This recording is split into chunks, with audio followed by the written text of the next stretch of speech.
दो बहुओं की कहानी, रुला देने वाली कहानी। नीता को तारीफ शब्द का पता ही नहीं था।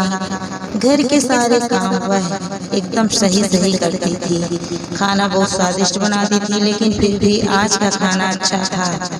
बहू ऐसा उसकी सास कभी भी बोलती नहीं थी और पति भी कभी उसकी प्रशंसा नहीं करता था।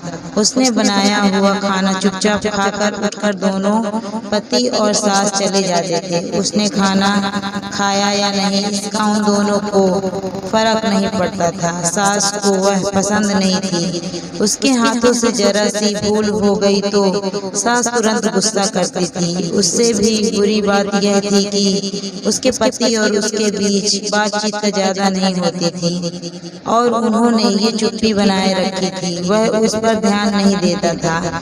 परदेश में पढ़ाई करने गया हुआ छोटा देवर मात्र समय समय पर नीता को फोन करता था, पूछता था भाभी कैसी हो। उसका फोन आने पर नीता बहुत खुश होती थी। अपना मन हल्का करने का उचित स्थान था नीता का। कुछ ही दिनों में देवर की पढ़ाई खत्म हो गई और वह घर आया। थोड़े समय के भीतर उसे एक अच्छी नौकरी भी मिल गई। नीता को बहुत आनंद हुआ। नौकरी लग जाने के बाद उसकी सास अपने छोटे बेटे की शादी के लिए बातचीत करने लगी, पर देवर को एक भी लड़की पसंद नहीं आती थी। इसने ही बोला होगा उसे मना करने को, सोचकर सास नीता को ही दोष दे रही थी। नीता को चिंतित देखकर देवर ने अपनी माँ से कहा, मैं एक लड़की से बहुत प्यार करता हूँ, मैं उसी से शादी करूँगा। उसने जिद की। देवर जी यह बात पहले बतानी चाहिए थी ना। नीता ने ये बात अपने पति के कान पर डाली। इस बात पर उसने थोड़ी खींच की, लेकिन लड़की देखकर वह भी तैयार हो गया।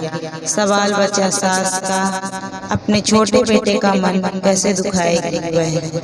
बाद में उनकी भी हाँ हो गई। नीता को बहुत खुशी हुई। उसे लगा एक अच्छी सहेली आ जाएगी अब साथ देने के लिए, दिल के राज बताने के लिए। पर कैसी होगी छोटी देवरानी, रस बस जाएगी हमारे साथ और इस घर में, या वह एक अलग दुनिया बसाने पर जोर देगी देवर जी को। इस विचार से थोड़ा टेंशन में आ गई नीता। कुछ दिन बाद नीता की छोटी देवरानी चौखट लांग कर घर में आई। देवरानी ने घर में आते ही सारे काम की जिम्मेदारी अपने हाथों में ले ली। अब सास ने अपनी छोटी बहू की ज्यादा ही तारीफ करना शुरू कर दिया। उसे माँ जैसा प्यार करने लगी। यह देखकर नीता की आंखों में आंसू आ जाते। वो सोचती मैं भी तो यही काम करती थी, फिर भी मेरे साथ ही क्यों ऐसा बर्ताव। अब थोड़े दिनों बाद छोटी देवरानी पूरे घर पर राज करेगी और फिर मेरी जगह वहाँ पर कोने में होगी। अपने ही विचारों में खो गई नीता के भाव समझने पर छोटी देवरानी नीता के हाथ अपने हाथ में लेकर बोली, दीदी मुझे सब पता है, मुझे अपनी छोटी बहन समझिए, देखना बहुत जल्दी सब ठीक हो जाएगा। छोटी देवरानी ने पूरे घर की जिम्मेदारी तो ले ली, लेकिन कामों में कुछ न कुछ बार बार भूल करती थी। फिर भी देवरानी नीता के पास जाती और मदद मांगती थी। ऐसा रोज ही होने लगा। यह देखकर सास लेकिन गुस्सा हो गई। मेरे रहते हुए वह छोटी बहू बड़ी बहू को क्यों पूछती रहती है। फिर सास भी रसोई घर में आकर चार काम शुरू करने लगी। धीरे धीरे वह छोटी बहू के साथ साथ अनजाने में बड़ी बहू से भी प्यार से बर्ताव करने लगी, प्यार से बोलने लगी, नए पदार्थ दोनों को सिखाने लगी, भूल समझकर समझाने लगी। अब सास और बहू दोनों बहुओं में अच्छी दोस्ती होने लगी। इस वजह से बड़ी बहू का स्वभाव भी अच्छा होने लगा। उसके स्वभाव में खुलापन आ गया। सास भी दोनों के साथ कभी शॉपिंग तो कभी फिल्म देखने जाने लगी।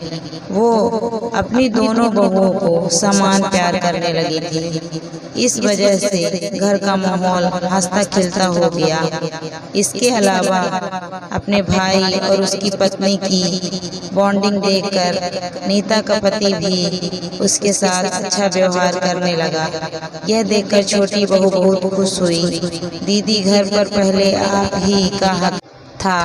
ऐसा बोलकर छोटी बहू ने पूरे घर की जिम्मेदारी अपने जेठानी को दे दी। साल भर में नीता के देवर को अच्छे वेतन और बड़ी पोस्ट पर स्थानांतरित किया गया।